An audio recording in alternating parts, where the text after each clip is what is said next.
My name is Jamon McKinney, or you can just call me Juice because that is my nickname.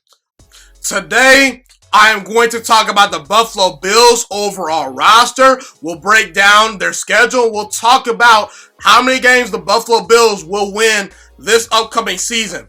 Now, let me just say this about the Buffalo Bills. They're going to go as far as Josh Allen takes them. This team has everything you need to win a Super Bowl, in my opinion. Now, we'll get down to the nooks and crannies of this overall roster. We'll detail the skill position players and the defense and all that good stuff very briefly. But looking at this team has an elite defense, in my opinion. This team has a solid offensive line. You just added Stephon Diggs. You already had John Brown and Cole Beasley, who over-delivered last season. Dawson Knox is a very good young and up-and-rising tight end in the NFL. You've got a very creative run game with Devin Singletary and now Zach Moss out of Utah. This is now on Josh Allen. And Josh Allen is entering his third season in the NFL. And that's kind of where my grace period for young quarterbacks ends. And listen, Josh Allen still has a lot of things that he needs to work on. I'm not completely sold. I don't think Josh Allen is very accurate. I really don't. I don't think that he's all that great of a quarterback.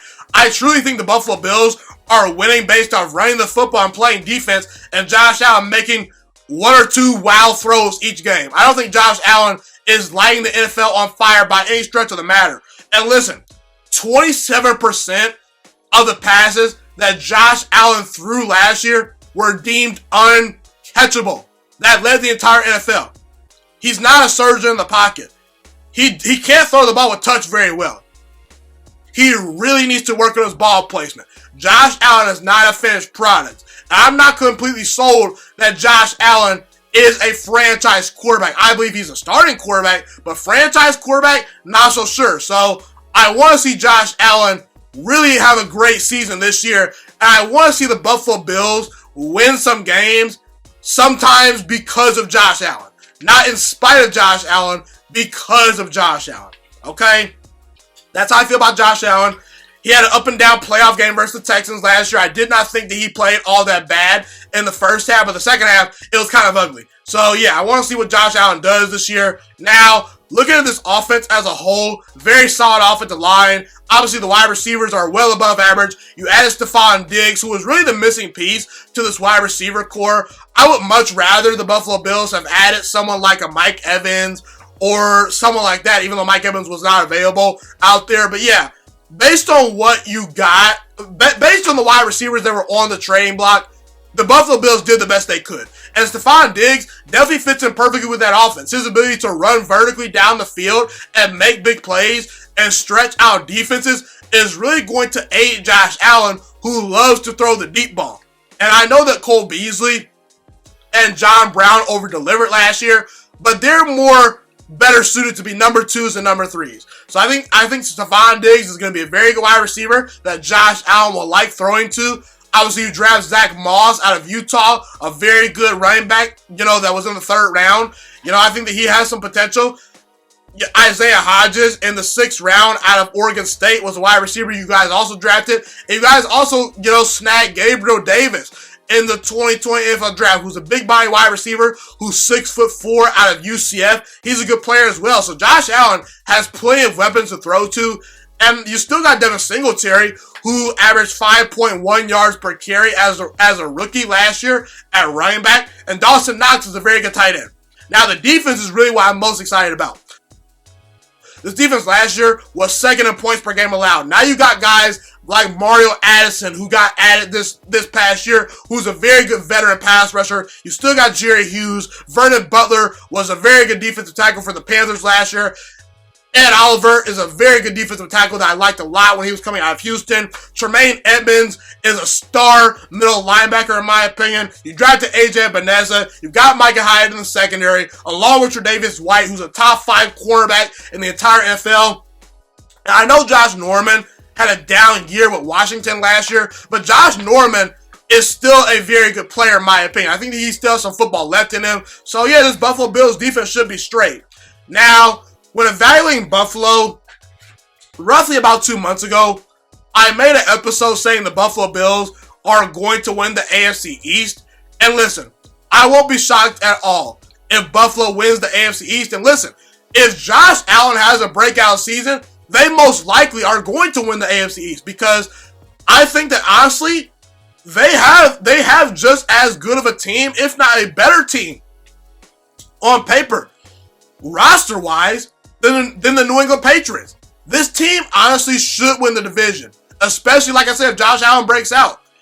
And they will probably win the division if Josh Allen breaks out, because, like I said, if he's that guy, this is a Super Bowl caliber team.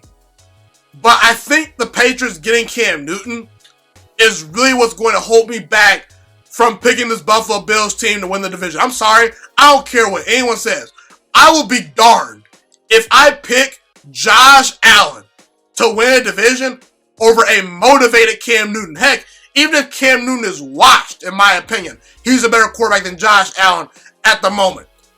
If the Patriots were going to roll out Jarrett Stidham as their starting quarterback, I would 100% pick the Buffalo Bills to win this division. But that is not the case. The New England Patriots, to me, are still kings of this division. And I think Buffalo is going to have to finish second. But I do think this team is a 10-win football team. Last year, the Buffalo Bills had a 1-5 record. That's 1 win and 5 losses in 6 games versus teams above 500. Meaning, last year, they feasted on the weak. Now, I do think this Buffalo Bills team is just as talented, if not more talented than last year. Now that they added Stephon Diggs and some very good players in the draft. But I think that kind of evens out due to the fact that they're going to be playing a tough schedule this year. You know, they have one of the toughest schedules in the entire NFL. And they don't have the best quarterback in this division. And they don't have the best head coach in this division, even though I think Sean McDermott deserves our respect. So Buffalo, to me, is going to finish second in the AFC East.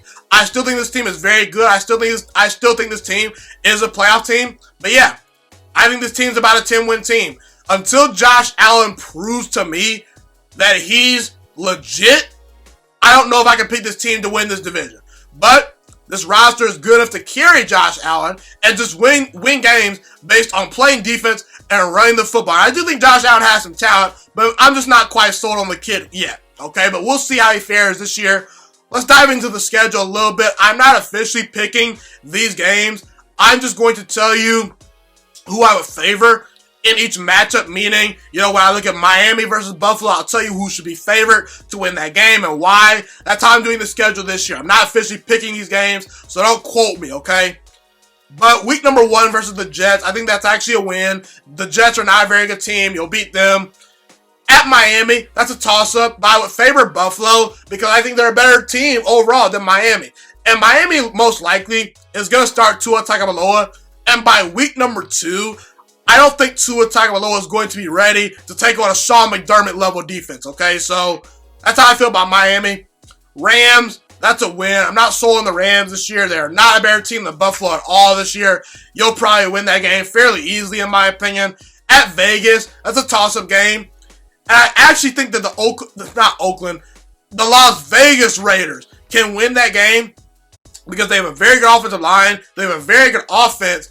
I think the defense can at least make enough plays in that game. So, I don't know who's going to win that game, but it's a toss-up. Titans on the road. I actually favor Tennessee just because it's on the road for Buffalo. But I will say, if I were to choose which roster I could have this year, I would favor the Buffalo Bills roster over the Titans roster. So, that's to tell you how I feel about that game. It's a toss-up. Chiefs, you get them at home, but I don't think Patrick Mahomes is going to lose to Josh Allen and this Buffalo Bills team. What worries me about Buffalo is when they have to go against teams that can put up points in bunches, I think they will struggle because that's just simply something Buffalo cannot do at this point. I don't think Buffalo is a team that's built to score 30 points on your head each night, but that game should be competitive. At Jets, that's a win. I'm not concerned about the Jets this year at all. Patriots, that's a toss-up game. I actually have you splitting with the Patriots this year, so you'll win one game, lose one game versus them. Seattle, I will favor Russell Wilson in that matchup. I think that the quarterback and head coach matchup favors Seattle, so I think Seattle wins that game. At Arizona, that's a toss-up. If Kyler Murray is as good as I think Kyler Murray is, the Cardinals will win that game, but Buffalo is a much better team overall than Arizona, so I'd probably favor Buffalo, but it's a toss-up. Bye week, Chargers, that's probably a win. At 49ers, that's a toss-up. Steelers at home, that's a win. I think that Buffalo is a better team overall than Pittsburgh. And I don't quite believe in Big Ben Roethlisberger coming off of injury at age 38 years old. Now, at Denver, that's a toss-up, but I think Denver actually has more explosive players on offense, and they're a very good defense, too. So I favor Denver, but you could convince me Buffalo can win that game. At Patriots, that's probably going to be a loss late in the season. I believe Cam Newton and Bill Belichick will be clicking on all cylinders. And Miami at home, last game of the season, that's probably a win. So either way you slice it, I have Buffalo winning about 10 games this year. I think this team, if Josh Allen really pops, can actually get to 12 wins. They're that talented. But I don't know if Josh Allen will pop. I'm not quite a Josh Allen believer at the moment. I know I'm kind of criticizing Josh Allen a lot in this episode, but I don't know. I just have to see it to believe it. The reason why I'm so hard on Josh Allen is because the reason why teams are great in the NFL is because of great quarterback play. Deshaun Watson, Patrick Mahomes, Lamar Jackson, Cam Newton, Aaron Rodgers, Russell Wilson, Tom Brady, Drew Brees. All these teams are great because they have great quarterback play. And while Josh Allen's a good quarterback, don't know if he's a great quarterback. So that's how I feel about Buffalo. I believe they will go 10-6 during the 2020-21 NFL season. Thank you so much for watching this video today. Please also note that the Juiciest Sports Podcast is not just a YouTube channel. It is available on all podcasting platforms, including Spotify, Google Podcasts, iTunes, and Apple Podcasts. Also, if you enjoyed this video, be sure to like, comment, subscribe, and share this content with all your friends. This podcast is my favorite thing in the entire world right now. It is my passion. And I want more people to listen to this podcast. I really want this podcast to grow. Also, a fun fact about me is that I want to go into the sports broadcasting and media world once I graduate from the University of Toledo, a college in Northern Ohio. I am looking to become one of the next great sports broadcasters and analysts out in the world. And I potentially would like to start my own network if this podcast really truly grows. Or if I fall short of that goal, I would love to work for a big-time network like ESPN or Fox Sports 1. I am open to all networks. So if you believe in my dreams and you see or hear my passion through the screen, be sure to tell all your friends about the Juiciest Sports Podcast. Stay motivated, you guys. Have a God bless day, and I'm out.